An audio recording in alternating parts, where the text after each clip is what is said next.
charge, Forban, Cornichon, mercenaires! Capitaine Haddock! Ah, soyez le bienvenu, Tintin. Mais je vais le jeter par-dessus bord, ce crétin des actes. 1000 tonnerres de Brest.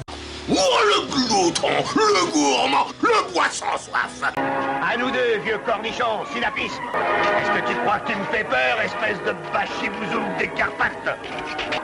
Tu vas me payer ça, espèce de maudit pirate d'eau douce. En garde, Forban de malheur. Je vais t'embrocher comme un vulgaire chapon que tu es. Allô? Allô, allô, Tintin? Tonnerre de Brest. On a été coupé, l'on a sabord. Ah oui, 1000 millions de 1000 sabords. Un tonnerre de Brest, je vais corriger ce vanitier de scolopend. Quand on se fait couper sur la route ou qu'on se frappe le pouce avec le marteau, est-ce qu'on ressemble un petit peu au capitaine Haddock?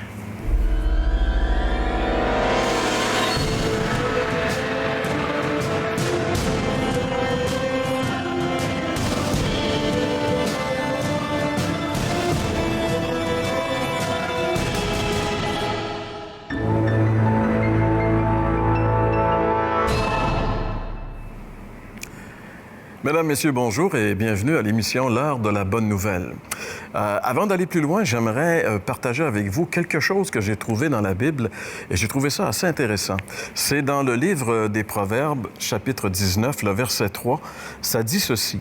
« Tel homme se met bêtement dans une mauvaise situation et tourne sa colère contre le Seigneur. » Je ne sais pas si vous vous reconnaissez un petit peu dans ce verset-là. En tout cas, moi, je me reconnais jusqu'à un certain point.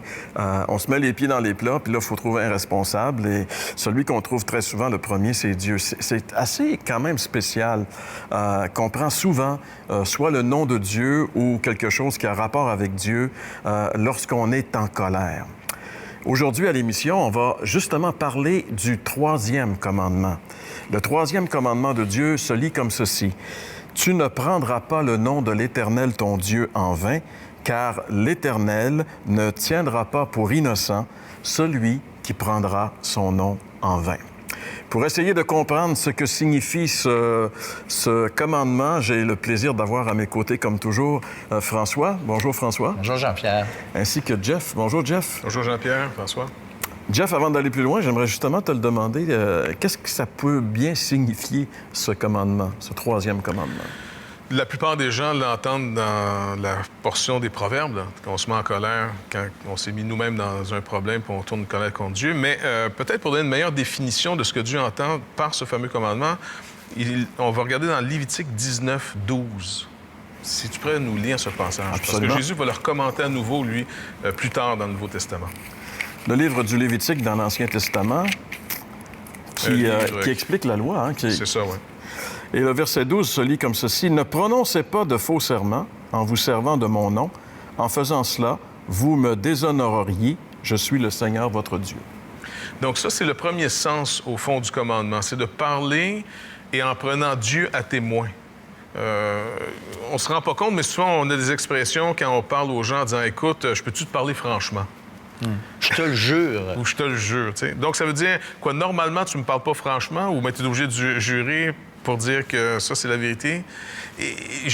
C'est le sens de surtout faire appel à la plus haute forme d'autorité qu'on peut trouver, Dieu, son nom, et de l'utiliser d'abord pour dire « Je prends Dieu à garant de ce que je te dis ».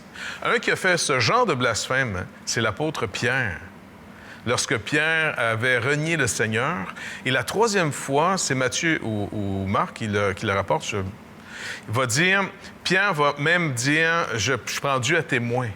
Que Dieu me maudisse si je connais cet homme. C'est comme s'il a dit « je jure ». Et jurer veut dire « si c'est pas vrai ce que je vous dis, que je sois châtié ». Donc là, Pierre, à ce moment-là, brise ce fameux troisième commandement. Là, il a pris le nom d'Éternel en vain. Ça, c'est le premier sens, le sens le plus profond. Mais Jésus va pousser plus loin, parce que le but du commandement, encore une fois, c'est de nous préserver dans la liberté que Dieu nous a acquis. Il a donné les commandements à la sortie d'Égypte. Dieu libère son peuple d'Égypte. Il le libère d'un temps d'esclavage. Il l'amène dans un lieu de transition, ce désert, pour entrer dans un pays que Dieu choisit, qui va être un bon pays. Mais avant d'entrer, il lui donne ces fameux 10 commandements, entre autres, pour préserver cette liberté, mais qu'Israël va perdre. Et ce troisième commandement, c'est comment je vais garder Dieu comme une priorité dans ma vie, au-dessus de tout nom, Un nom que je vais nommer avec beaucoup de prudence, que je prendrai pas, que je ne vais pas utiliser n'importe comment, tu sais, pour en faire quelque chose de populaire ou d'avoir vidé son sens même. Dans un sens très basique, disons, selon l'expression, lorsqu'on parle de ce commandement, souvent ici au Québec, on dit sacré, blasphémer. Dieu veut pas qu'on sacre, qu'on blasphème.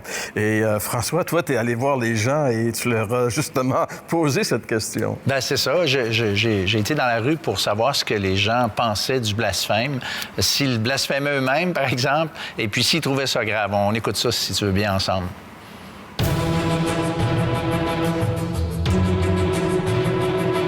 Madame, Bonjour. est-ce que vous trouvez que les gens, ils blasphèment plus qu'avant? Non, il y en a toujours eu des blasphèmes. Je dirais que oui. Je pense que c'est plus banalisé que maintenant. Plus de jeunes qui pourraient blasphémer. Je crois que les gens blasphèment plus qu'avant. Je pense que oui. Je pense que les gens portent plus attention vraiment à ça. En fait, on est la seule place au monde où on utilise des sacs religieux. Les restes des endroits, c'est tout sexuel. Je pense que c'est devenu quelque chose de très banalisé. Quand j'étais au secondaire, même au primaire, on ne sacrait pas beaucoup. Puis on se faisait souvent réprimander par nos parents. Puis même là, je vois qu'au primaire, au secondaire, il y a beaucoup plus de jeunes qui blasphèment. Ben, je sais pas, il me semble que la religion, c'est un peu moins important. Fait que les gens se soucient un peu moins de ça. Je sais pas, c'est comme moins controversé. Là. Surtout avec le fait que la religion a pris beaucoup moins de place récemment. Est-ce que ça vous arrive? À moi, oui. Est-ce que vous trouvez que c'est grave quand même? Ben, c'est un beau défoulement, il s'agit de les choisir. Qu'est-ce que ça veut dire? Ben, je dis pas n'importe quoi, mais j'en ai quelques-uns que j'aime pas, puis que c'est pas joli, puis ça sort tout seul. Si je te pose la question, est-ce que ça t'arrive toi-même quand même de le faire? Pour être honnête, oui. Ben, ma mère me réprimande souvent là-dessus. Elle dit que c'est pas beau une fille qui sacre. Est-ce que vous trouvez que c'est grave de faire ça? Ben, je pense, mais moi, je trouve pas ça très beau. Mais il y a d'autres moyens d'exprimer notre colère qu'en sacrant. Là. Si je trouve que c'est grave, ben c'est pas chic. C'est pas chic, tout simplement. Je trouve pas ça très professionnel. En milieu de travail, je fais souvent attention à mon langage pour mieux parler. Je pense que la signification du mot a pris un autre sens. C'est sûr que dans un contexte où on parle de religion, ça vient changer quelque chose. Mais je pense que le mot, à ce stade-ci, a comme dissocié dans son sens. C'est plus le même mot que ça a été à l'époque. Je crois que c'est sérieux lorsque c'est utilisé de manière à salir le nom de Dieu. Sauf que je crois que la plupart des gens qui les utilisent, vu qu'ils n'ont pas cette intention-là, puisque lorsqu'ils les utilisent, ils ne pensent pas à Dieu, eh bien, c'est comme une offense involontaire, donc c'est moins grave. Jean-Pierre, ce qu'on vient d'entendre dans le Vox Pop confirme le texte que tu as lu tantôt dans le livre des Proverbes, où on, systématiquement, en tout cas au Québec, quand ça va mal, c'est tout le temps Dieu qui est au banc des accusés. Mais j'ai fait un autre Vox Pop aussi concernant qu'est-ce que ça veut dire prendre le nom de Dieu en vain. On écoute ça ensemble. Tu ne prendras pas le nom de l'Éternel, ton Dieu, en vain. V-A-I-N. Qu'est-ce que ça veut dire pour toi? Là, je vais avoir l'air pas très cultivée, mais les 10 commandements, je les connais pas très bien. Donc, cette question-là, qu'est-ce que ça veut dire en vain? Ben moi, ce serait plus, c'est pas demander trop, ben, je sais pas comment dire ça, mais comme pas demander trop d'aide à Dieu. Tu sais, pas faire toujours « Oh mon Dieu, Dieu, c'est de ta faute », c'est... L'accuser de toutes les ouais, fautes. C'est ça, ou faire toujours « Ah, règle mon problème ». Tu ne prendras pas le nom de l'Éternel, ton Dieu, en vain. Qu'est-ce que tu penses que ça veut dire? Hey, ça, c'est une méchante bonne question, là. Je suis pas tant axé sur la religion que ça, là. Selon moi, ça serait on devrait pas accorder le nom de Dieu, on devrait pas le modifier, tu sais, que ce soit son nom, que ce soit ce qui l'entoure. On devrait... Dans le fond, on devrait pas sacrer ou modifier son nom, là, exactement. Ça veut dire de ne pas crisser, là, de ne pas sacrer le nom du Christ, ça. Bon. C'est pas celui-là que je préfère. Tu ne prendras pas le nom de Dieu en vain. Qu'est-ce que tu penses que ça veut dire?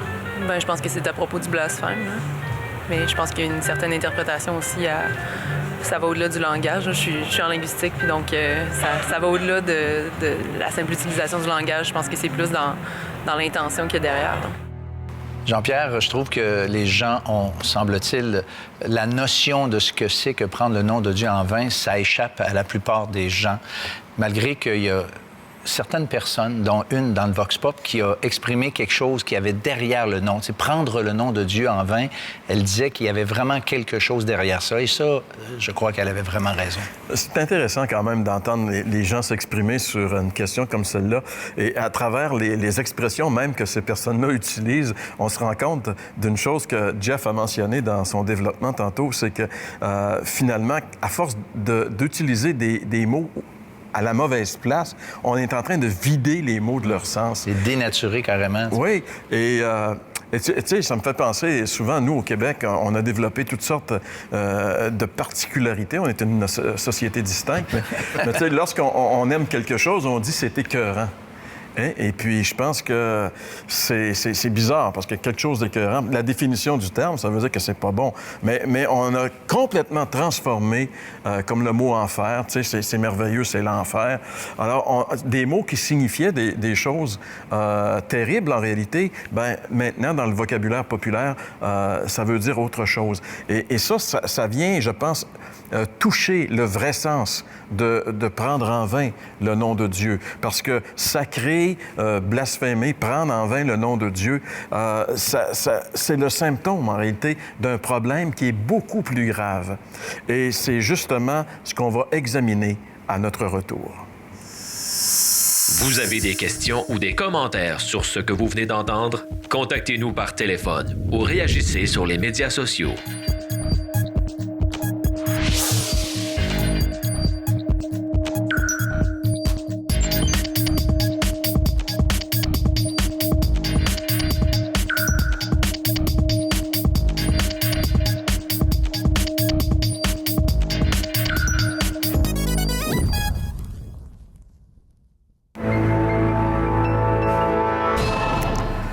Prendre le nom de Dieu en vain, c'est pas juste blasphémer de façon ostentatoire, c'est pas juste sacré.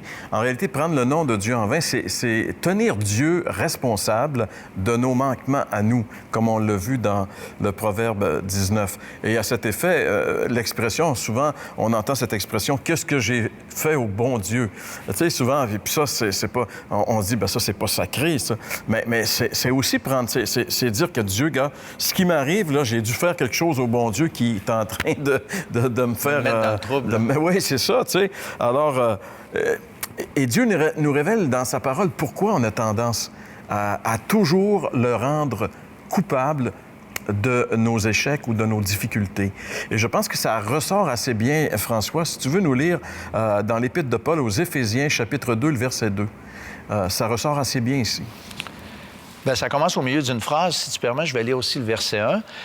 Vous étiez morts par vos offenses et par vos péchés, dans lesquels vous marchiez autrefois selon le train de ce monde, selon le prince de la puissance de l'air, de l'esprit qui agit maintenant dans les fils de la rébellion. Les fils de la rébellion. En réalité, la Bible appelle ici, nous appelle, nous les êtres humains, finalement, des fils de rébellion. Et ça, c'est pas étonnant que si on est en rébellion avec Dieu, qu'on trouve toujours que c'est Dieu qui est responsable de nos difficultés. Ouais. Le premier coupable, c'est peut-être la personne qu'on hait le plus.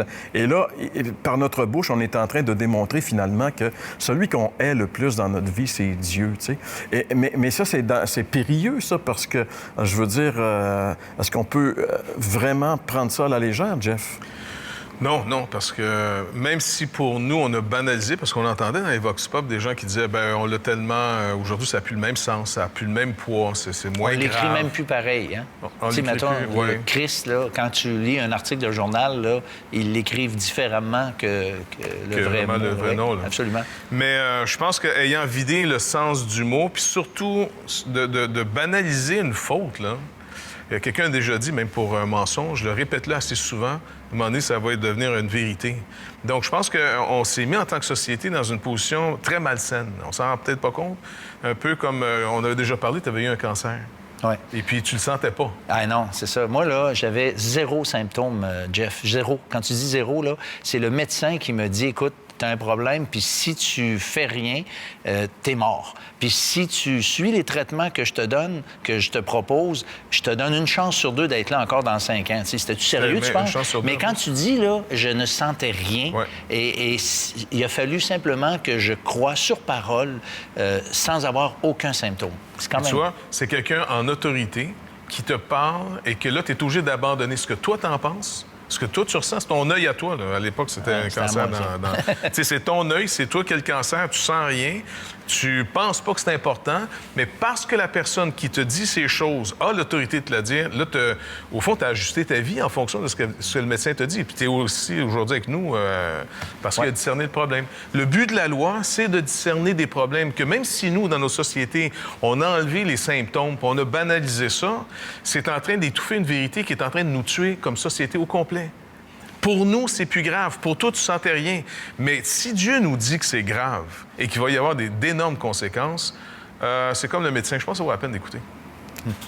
Mais ce que je comprends bien, je veux dire, parce qu'il y a peut-être des gens qui nous écoutent, tu sais, nous, on dit blasphémer, sacrer, blasphémer, prendre le nom de Dieu en vain, c'est le symptôme de quelque chose qui serait plus grave, qui serait en réalité la rébellion contre Dieu.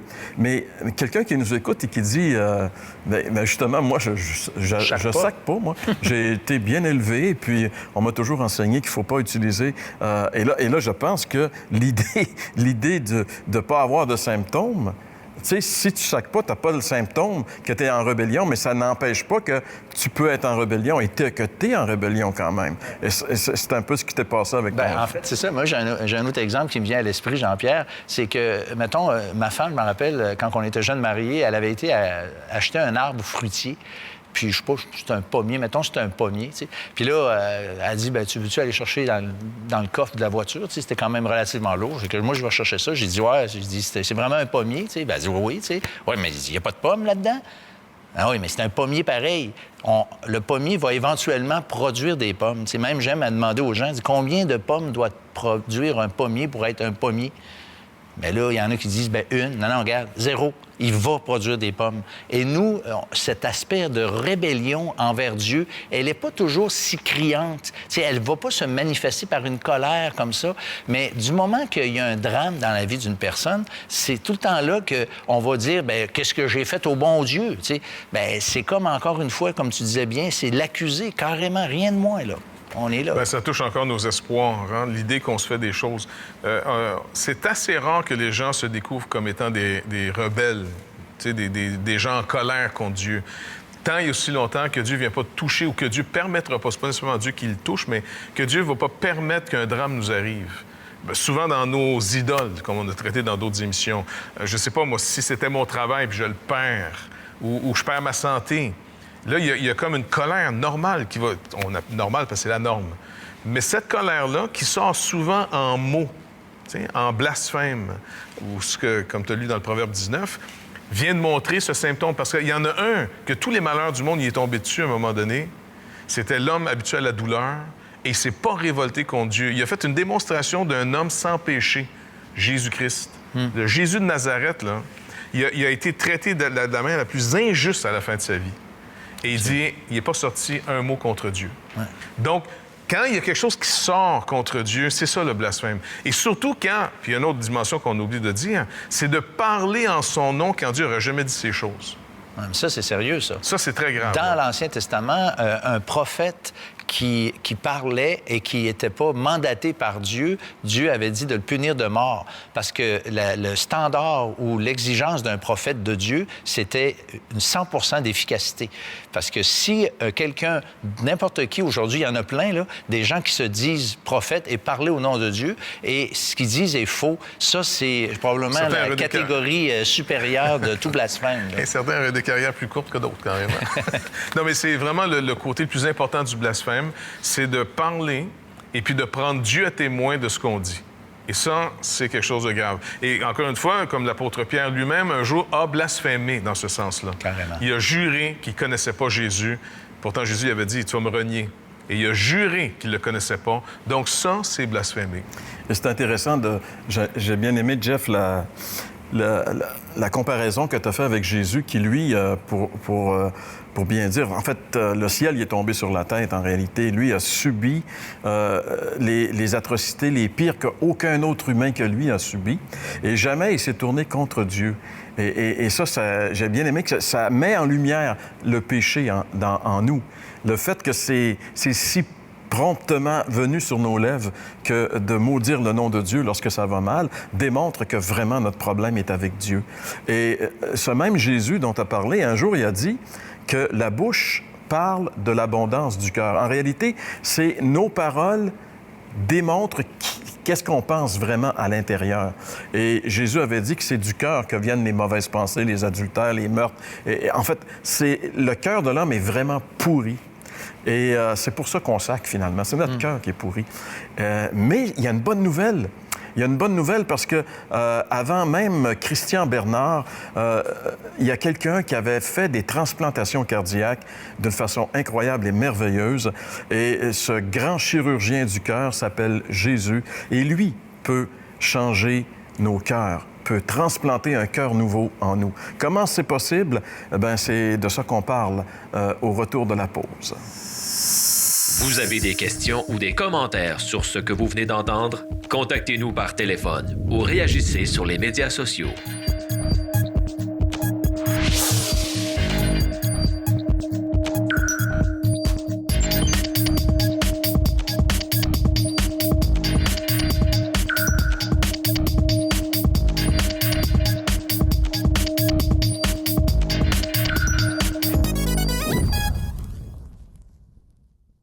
Communiquez avec nous pour recevoir gratuitement le calendrier de méditation Bonne Semence. Vous y trouverez chaque jour un passage tiré de la Bible ainsi qu'une courte méditation.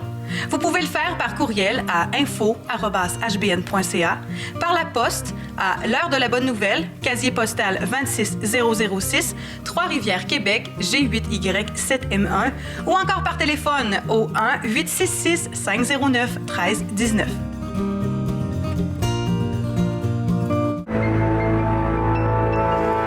La solution à ce problème que nous avons avec le troisième commandement de Dieu de ne pas prendre son nom en vain se trouve ici dans le prophète Ézéchiel. Ézéchiel est un prophète de l'Ancien Testament, environ 6 siècles avant que Jésus vienne. Il a prononcé ces paroles et ces paroles visaient effectivement Jésus qui allait venir et qui allait accomplir cette œuvre qui nous permettrait d'être complètement transformés.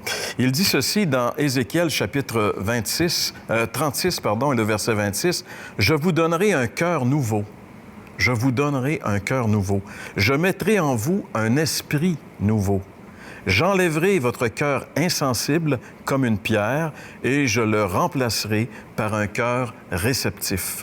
Je mettrai en vous mon esprit. » Par la bouche d'Ézéchiel, Dieu est en train d'annoncer ici quelque chose de merveilleux qu'il va faire avec nous, les hommes, à un moment donné. Évidemment, nous, on vit 2000 ans après Jésus-Christ, et ce que Ézéchiel dit, il le dit au moins 6 siècles avant Jésus-Christ. Donc, ça a été accompli, ce qu'Ézéchiel dit ici, lorsqu'il dit « Je mettrai en vous un cœur nouveau, je mettrai en vous mon esprit ». Pour que l'Esprit de Dieu puisse venir habiter en nous, il fallait qu'il se produise quelque chose. Parce que justement, on est des rebelles et Dieu ne donne pas son esprit à des rebelles. Et ce qu'il a fait, il a envoyé son Fils, le Seigneur Jésus-Christ, qui a quitté le ciel, qui a pris un corps semblable au nôtre et qui a vécu une vie juste, sainte et parfaite.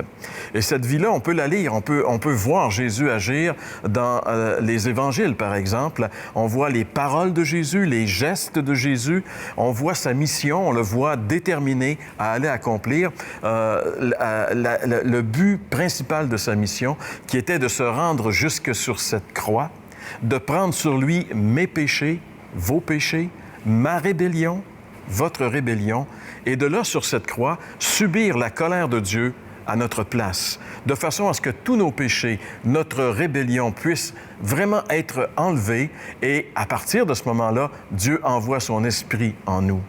Et c'est tellement vrai qu'après que Jésus a accompli la croix, il est retourné au ciel et par la suite, le Saint-Esprit est venu et a commencé à transformer des individus. Et ces individus ont transformé complètement leur génération et depuis 2000 ans, le monde dans lequel nous vivons a été transformé parce que justement, l'Esprit de Dieu est venu dans la vie de ces gens-là afin de transformer leur vie. Et si le réflexe premier de l'être humain lorsqu'il est dans le trouble, c'est de toujours prendre Dieu à défaut, c'est parce que justement, nous sommes rebelles. Mais lorsque Dieu vient changer nos cœurs, lorsqu'il nous donne un cœur nouveau, un esprit nouveau, à partir de ce moment-là, au lieu d'être en rébellion, nous sommes en paix avec Dieu. Nous avons fait la paix avec lui et nous marchons avec lui. Et là, on découvre vraiment ce qu'est la vraie vie. Donc, à la fin de cette émission, ce qui serait important pour vous de vous rappeler, de réfléchir sur le fait qu'il est possible pour vous d'avoir un cœur nouveau. François, comment c'est possible pour une personne qui nous écoute d'avoir cette transformation? Il faut prendre une décision. En fait, il faut accepter, Jean-Pierre, que le Christ vienne littéralement, par son esprit, habiter en nous. Ce qui veut dire qu'à partir de maintenant, vous pouvez lui laisser la place. Il faut bien sûr prendre notre place à nous, c'est-à-dire de créature devant Dieu, et que lui prenne la place d'autorité dans notre vie par son esprit. Donc, il faut accepter que le Christ, non seulement, comme Jean-Pierre, tu l'expliquais, a payé la dette pour que nous puissions être rachetés, mais aussi Dieu veut maintenant prendre le contrôle de nos vies, un peu comme un commerce qui serait mal administré par quelqu'un et qui serait sur le point peut-être de faire faillite, où un nouvel acquéreur maintenant arrive et prend le contrôle de ce commerce. C'est exactement ce que Dieu veut faire avec chacun d'entre nous. Alors, je vous invite à le considérer plus que sérieusement aujourd'hui. Vous pouvez lui adresser simplement une prière semblable à celle-ci. Lui dire, Seigneur, je reconnais que jusqu'à maintenant, c'est moi qui étais le chef, c'est moi qui étais en contrôle de ma vie. Mais je reconnais que c'est un peu vers la faillite spirituelle que tout ça m'a conduit. Maintenant, je veux me tourner vers toi. J'aimerais, Seigneur, que tu me pardonnes et que tu purifies mon âme de mon passé loin de toi et que maintenant, je veux vivre pour toi. Viens prendre, Seigneur, le contrôle de ma vie. Et si vous le faites, Dieu le fera. Il s'agit de le faire d'une façon sincère, honnête, mais Dieu est fidèle. Et lisez la parole de Dieu, vous allez prendre pour vous personnellement ces promesses qu'il nous fait de venir et nous pardonner et venir contrôler nos vies. Vous aimeriez entendre le témoignage de gens transformés par le message de l'Évangile? L'heure de la bonne nouvelle vous invite à participer à un des nombreux déjeuners de l'espoir. Ces déjeuners ont lieu dans plusieurs restaurants réputés de la province et vous sont offerts tout à fait gratuitement. Pour connaître les détails concernant l'endroit, la date et l'heure pour votre région, composez le numéro sans frais 1-866-509-1319 ou consultez le site web www.déjeuner.org. Eh bien, c'est sur ces paroles que se termine l'émission de l'Heure de la Bonne Nouvelle pour aujourd'hui. On vous invite à être de nouveau avec nous la semaine prochaine. L'Heure de la Bonne Nouvelle tient à remercier Pierre Baraquette, gestionnaire de l'édifice Lampron de Trois-Rivières, lieu patrimonial où ont été tournées les émissions de la série 2014.